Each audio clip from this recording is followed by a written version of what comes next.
Film की शुरुआत होती है अमेरिका के एक स्टेट वर्जीनिया से, जहां एप्लीचियन पहाड़ों पर 6 दोस्त जेनिफर, डेरियस, एडम, मिला, गैरी और लुइस हाइक करने के लिए जा रहे हैं। और थोड़ी ही देर बाद वो एप्लीचियन पहाड़ों के पास बसे एक शहर में पहुंचते हैं, जहां वो एक होटल बुक करते हैं और अगले दिन हाइकिंग का प्लान बनाते हैं। अब अगले दिन की सुबह होती है और हम देखते हैं कि जेनिफर सुबह सुबह वॉक कर रही है कि तभी उसकी नजर सड़क किनारे एक औरत पर पड़ती है जिसका नाम एडिथ था, जो कि छोटी मोटी चीजें बेच रही थी। तभी जेनिफर एडिथ के साथ एक बच्ची को देखती है जिसका नाम रूथी था। इसके बाद जेनिफर एडिथ से बंद लेकर वहाँ से चली जाती है और अब हम देखते हैं कि वो सारे दोस्त हाइकिंग पर जाने के लिए तैयार खड़े हैं। तभी उस होटल की रिसेप्शनिस्ट जेनिफर को सावधान करती है कि इन पहाड़ों पर कुछ भी हो सकता है, इसलिए वो हमेशा मेन रास्ते पर ही रहे और उस रास्ते के अलावा किसी और रास्ते से न जाए। इसके बाद वो सभी दोस्त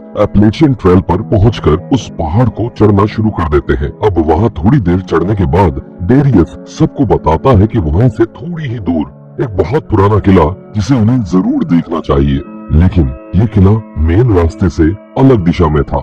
अब वो सभी उस किले की तरफ जा रहे हैं। थोड़ी ही देर बाद हम देखते हैं कि वो सभी रास्ता भटक चुके हैं, जिसके बाद वो वापस मेन रास्ते की तरफ जाना शुरू कर देते हैं और तभी वहाँ एक बड़ा सा पेड़ का तना उनकी तरफ तेजी से बढ़ने लगता है और वो सभी वहाँ से तेजी से भागने लगते हैं। लेकिन गैरी भागते भागते बीच में ही गिर जाता है और पीछे से वो तना उसे आकर जोर से टकराता है और वहीं गैरी की मौत हो जाती है।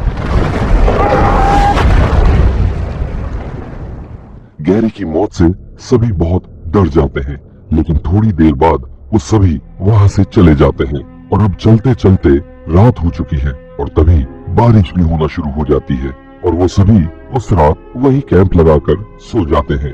अब अगले दिन की सुबह होती है और हम देखते हैं कि मिला टेंट से गायब है, जिसके बाद वो सभी मिला को ढूंढने में लग जाते हैं और ढूंढते ढूंढते एडम देखता है कि वो लोग पूरी रात एक कब्रिस्तान में सो रहे थे। तभी उन सभी को पता चलता है उन सबके फोन वहाँ से गायब हैं, जिसके बाद जेनिफर सबको बताती है कि शायद उसने रात को टेंट के बाहर किसी को देखा था।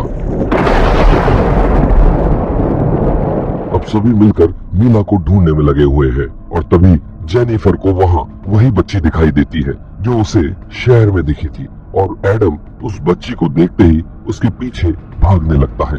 भागते भागते एडम का पैर एक चेन में फंस जाता है, जिसके बाद वो चैन एडम को खींचकर सीधा एक छोटी सी गुफा के अंदर ले जाती है।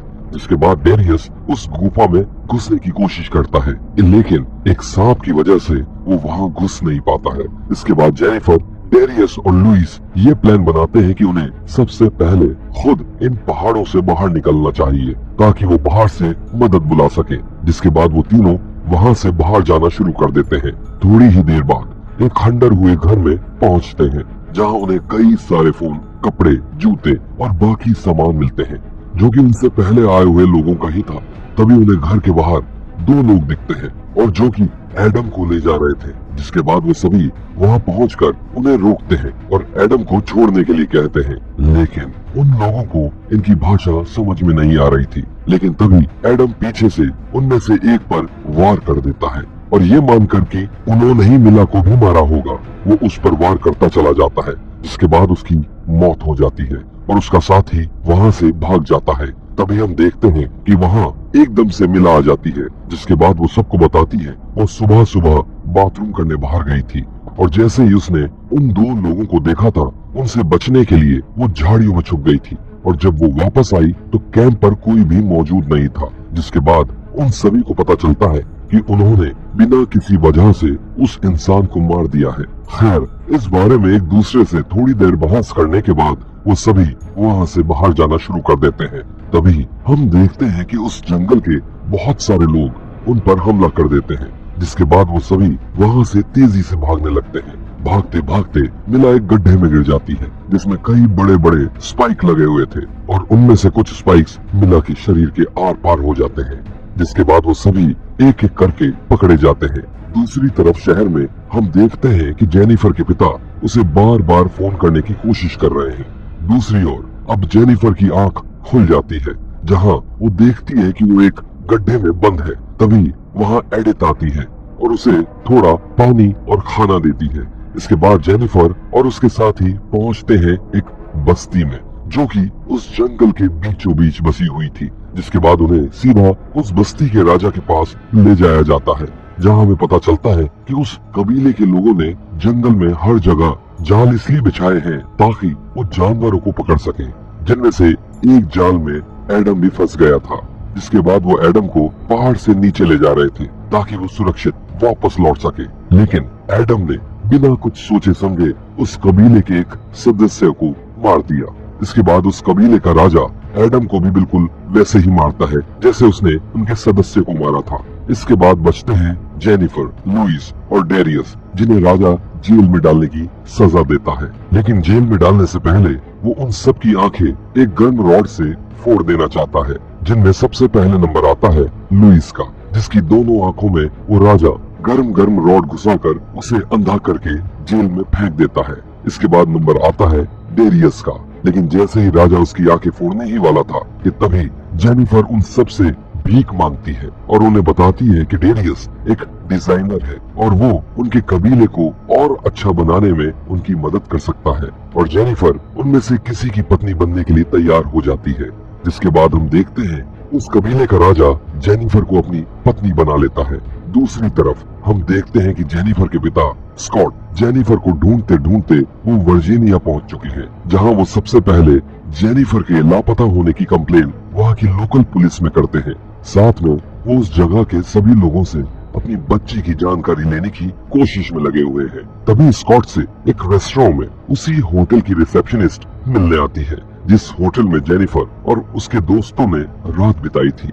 इसके बाद वो औरत स्कॉट को बताती है कि उन पहाड़ों पर कुछ लोग रहते हैं और जो भी उन पहाड़ों पर जाता है वो कभी लौटकर वापस नहीं आता है, और इसीलिए उसने जेनिफर को इस बारे में आगाह भी किया था। उनकी ये सभी बातें वहाँ खड़ा एक आदमी जिसका नाम नाटे था वो सुन रहा था, और जैसे ही स्कॉट अपने होटल रूम में वापस जा रहा था कि तभी रास्ते में नाटे अपने दोस्तों के साथ स्कॉट पर हमला कर देता है और स्कॉट को बहुत पीटता है, और साथ में स्कॉट को उस पहाड़ पर जाने को भी मना करता है। इसके बाद अगले दिन सुबह होती है और स्कॉट अपनी बच्ची को ढूंढने के लिए बस जा ही रहा था कि वो रिसेप्शनिस्ट उसे अपने भांजे एड से मिलवाती है, जो उस जंगल को अच्छी तरह जानता था। इसके बाद स्कॉट उसे कुछ पैसे देता है, जिसके बाद एड और उसका बेटा स्कॉट के साथ चलने को मान जाते हैं। अब एड और उसका बेटा कूपर दोनों स्कॉट के साथ उस जंगल में शिकारियों की जाल से बचते हुए जा रहे हैं, और तभी कूपर एक गड्ढे में गिर जाता है और एड उसे बचाने उसकी तरफ तेजी से बढ़ता है, लेकिन वो एक जाल था जिसमें फंसकर उन दोनों की मौत हो जाती है। इसके बाद स्कॉट एड की गन लेकर अपनी बच्ची को ढूंढने वहाँ से निकल जाता है। जंगल से होते हुए वो उस बस्ती के दरवाजे तक पहुँच जाता है, लेकिन तभी उस बस्ती के कुछ लोग उसे पकड़ लेते हैं।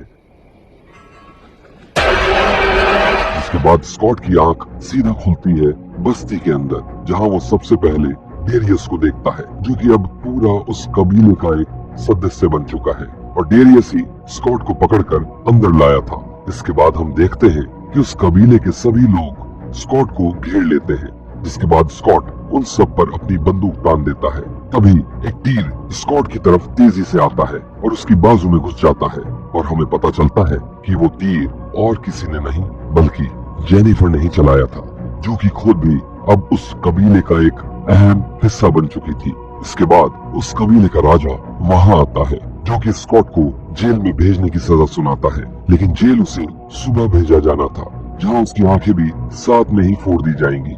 अब हम देखते हैं कि आधी रात हो चुकी है और सारी बस्ती सोई हुई है, और साथ में स्कॉट एक छोटी सी कोठरी में बंद है कि तभी वहाँ जेनिफर आती है और स्कॉट को उस कोठरी से बाहर निकालती है। इसके बाद जेनिफर डेरियस को अपने साथ लेकर आती है, लेकिन हम देखते हैं डेरियस को ये कबीला इतना अच्छा लगने लगा है कि वो यहाँ से बाहर नहीं जाना चाहता है। जिसके बाद जेनिफर डेरियस को वहीं छोड़कर अपने पिता के साथ वहाँ से भागना शुरू कर देती है, लेकिन तभी वहाँ रूथी आ जाती है, जो जेनिफर और स्कॉट को वहाँ से निकालने में उनकी मदद करती है। उस रास्ते से जाते हुए जेनिफर को उस जेल से जाना पड़ता है जहाँ लुइस को भी रखा गया था, और उस जेल में लुइस से मिलने के बाद जेनिफर उसकी तकलीफ कम करने के लिए शूट कर देती है। उस बस्ती से बाहर निकलकर वो दोनों दो पहाड़ों के बीच में पहुंचते हैं, जहां पीछे से एडिथ एकदम से जेनिफर पर हमला कर देती है और वो दोनों उस दरार में गिर जाते हैं। इसके बाद स्कॉट जेनिफर को ढूंढते ढूंढते उस दरार के अंदर जाता है, जहां वो देखता है कि जेनिफर पर एक और इंसान ने हमला किया था, लेकिन जेनिफर ने उसे भी मार दिया है। इसके बाद वो दोनों वहां से आगे बढ़ते हैं। भागते भागते उन्हें आगे नाटे और उसके दोस्त मिलते हैं, जिसके बाद नाटे उन्हें बताता है कि उसने भी अपना भांजा खोया है इन्हीं बस्ती वालों की वजह से, और इसीलिए ही उसने स्कॉट को भी पीटा था, ताकि वो उस पहाड़ पर जाने की जिद छोड़कर वापस अपने घर लौट जाए। इसके बाद नाटे जेनिफर और स्कॉट को बचाने के लिए दूर से आते हुए बस्ती वालों पर गोलियां चलाना शुरू कर देता है।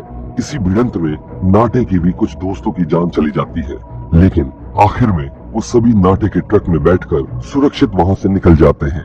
इसके बाद कुछ समय बीत जाता है और हम देखते हैं जेनिफर अपनी जिंदगी में वापस लौट चुकी है और रोजमर्रा के कामों में बिजी रहने लगी है।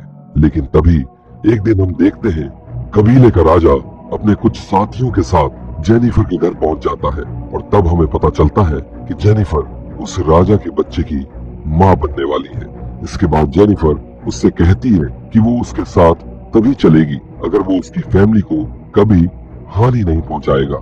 इसके बाद राजा जेनिफर की ये बात मानकर उसे वहां से ले जाता है और वैन में बैठने के बाद वो सभी वहां से चल देते हैं। लेकिन थोड़ी दूर जाने के बाद रास्ते में ही वैन का एक्सीडेंट हो जाता है और हम देखते हैं कि जेनिफर उस राजा समेत उसके सारे साथियों को भी मार देती है और अब आखिर में सिर्फ वहां रूथी ही बची थी, जिसे लेकर जेनिफर वहां से चली जाती है और यहीं इस फिल्म का अंत हो जाता है। तो ये थी रॉन्ग टर्न 2021 फिल्म की सारी कहानी। आपको ये कहानी कैसी लगी हमें कमेंट्स में जरूर बताइएगा।